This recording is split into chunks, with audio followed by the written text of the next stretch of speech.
ഇത്തവണത്തെ സീസണിൽ കാര്യം എനിക്ക് ഞാൻ ഭയങ്കര ടച്ചിങ്ങോട് കൂടിയിട്ടാണ് ഈ കാര്യം സംസാരിക്കുന്നത്. വേറെ ഒന്നും അല്ല, ആദിലയുടെയും നൂറയുടെയും കാര്യം തന്നെയാണ്. ശരിയാണ്, ആദില ഭയങ്കര റോങ് ആയിട്ട് സംസാരിക്കുന്നുണ്ട്, ബിഹേവ് ചെയ്യുന്നുണ്ട്. എന്നാൽ പോലും അവർ തമ്മിലുള്ള ഒരു ബോണ്ടിങ് ദൈവം അനുഗ്രഹിച്ച് ഇതുവരെ കട്ടായിട്ടില്ല. കട്ടാവാതെ തന്നെ പോട്ടെ. ബിഗ് ബോസിൽ ഉണ്ടാവുന്ന കുറച്ച് ശാപങ്ങളുണ്ട്, അത് ഞാൻ ഹൈലൈറ്റ് ചെയ്തിപ്പോൾ പറയുന്നില്ല. I don't want to discuss about that.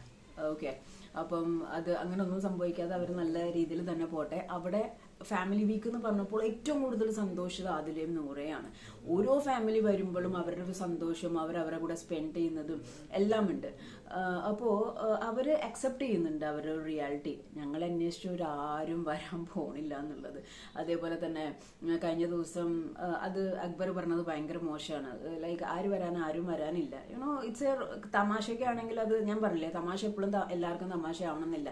Diya Sana വരുമായിരിക്കും എന്ന് പറഞ്ഞൊരു സംസാരം, അത് നൂറയ്ക്ക് ഭയങ്കരമായിട്ട് ഹേർട്ട് ചെയ്ത് നൂറ പറയുന്നുണ്ട്, നമ്മളെ അന്വേഷിച്ച് ആരും വരാനില്ല, നമുക്ക് നമ്മളേ ഉള്ളൂ, നമ്മളെ ആർക്കും എന്ത് വേണമെങ്കിലും പറയാം. എല്ലാവർക്കും നമുക്ക് നമ്മൾ മാത്രമേ ഉള്ളൂ.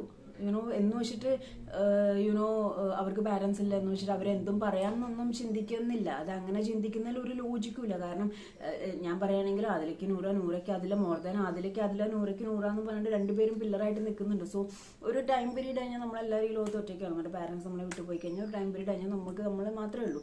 അപ്പോൾ അവർക്കത് ഭയങ്കര ഹേർട്ടായിട്ട് അവരത് ഭയങ്കര സാഡായിട്ട് സംസാരിക്കാൻ കേട്ടു. അതേപോലെ എല്ലാ പാരൻസും വരുമ്പോൾ ഇവർ ഓടി ചെന്നിട്ട് ആ ചിരിച്ചുകൊണ്ട് നിൽക്കുന്ന ഫേസ് ഭയങ്കര കഷ്ടമാണ്. ആൻഡ് ഇന്നലത്തെ അവരുടെ ഒരു ടൈമിൽ നമ്മുടെ ദിയാസനും ജാസ്മിനും ആണ് വന്നത്.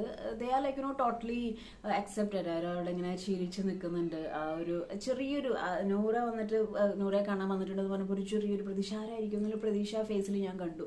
പക്ഷെ അവരതോടെ വന്നിട്ട് ആരും തനിക്ക് വരാനില്ല എന്നുള്ള രീതിയിൽ നിന്നിട്ട് തന്നെ അവർ രണ്ടുപേരും ആ സിറ്റുവേഷൻ എൻജോയ് ചെയ്തു. അപ്പം ഔട്ട് ഓഫ് ദ ബോക്സ് ഞാൻ ചോദിക്കുകയാണ്, ഇവർ ആക്ച്വലി ചെയ്തൊരു തെറ്റെന്താണെന്ന് എനിക്ക് മനസ്സിലാവുന്നില്ല. ഇവരാരെയും കൊന്നിട്ടില്ല, മോശമായ രീതിയിൽ ജീവിക്കുന്നില്ല, ഡ്രഗ്സ് സംഭവങ്ങൾ കാര്യങ്ങൾ ടേക്കപ്പ് ചെയ്യുന്നില്ല.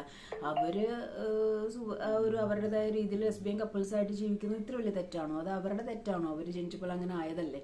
അവരെ കുറ്റം പറയുന്ന ഒരു വെളിച്ചവും വട്ടവും ഇല്ലാത്ത ആളുകളോടാണ് ഞാൻ ചോദിക്കുന്നത്, ഇവരെന്ത് ചെയ്യണം? ഇത് ഈ ലെസ്ബിയൻസ് ആണെന്നുള്ള കാര്യം ഇവർ മറച്ചു വെച്ചിട്ട് വേറൊരു പുരുഷനെ കല്യാണം കഴിച്ച് അയാളുടെ ജീവിതം അയാളുടെ കുടുംബം നശിപ്പിക്കണമായിരുന്നു. എനിക്ക് മനസ്സിലാവുന്നില്ല. എല്ലാവരും ഇവരിങ്ങനെ കല്ലെറിയുന്നുണ്ട്, അല്ലെങ്കിൽ കുറച്ച് പേര് കല്ലെറിയുന്നുണ്ട്. ആ കല്ലെറിയുന്നവരോടാണ് ചോദിക്കുന്നത്, ഇവർ ചെയ്യുന്ന തെറ്റെന്താണ്? പാരന്റ്സിന്റെ ഭാഗത്ത് ചിലപ്പോൾ അക്സെപ്റ്റ് ചെയ്യാൻ പറ്റില്ല, ഓക്കെ, സമ്മതിച്ചു. അവർ പാരന്റ്സിൻ്റെതായ കൺസെപ്റ്റായിട്ട് മുന്നോട്ട് പോകുന്നവരാണ്. പക്ഷേ ഈ ഒരു സീസണിൽ എല്ലാവരും വന്നു, പക്ഷെ ഇവർക്ക് മാത്രം ആരും വരാനില്ല. അതൊരു ഭയങ്കര സങ്കടകരമായ കാര്യമാണ്. എന്നാൽ ഇങ്ങനെ വരാതിരിക്കാൻ മാത്രം അവരെന്ത് തെറ്റ് ചെയ്തിട്ടാണ്?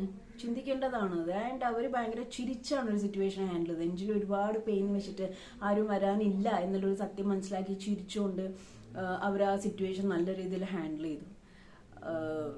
ഒരർത്ഥത്തിൽ ആരും വരാനില്ല, എസ്പെഷ്യലി മറ്റുള്ളവരുടെ പാരന്റ്സ് വരുമ്പോൾ സ്വന്തം അമ്മയും അച്ഛനും വരാനില്ല എന്നുള്ളൊരു പോയിന്റ് വലിയൊരു പെയിൻ തന്നെയാണ്. അതിനു മാത്രം തെറ്റ് ചെയ്യാതെ അവരുടെ ഇഷ്ടപ്പെട്ട ജീവിതം സെലക്ട് ചെയ്തതിന് ഇത്രയും വലിയൊരു ശിക്ഷ അവർക്ക് വേണോ?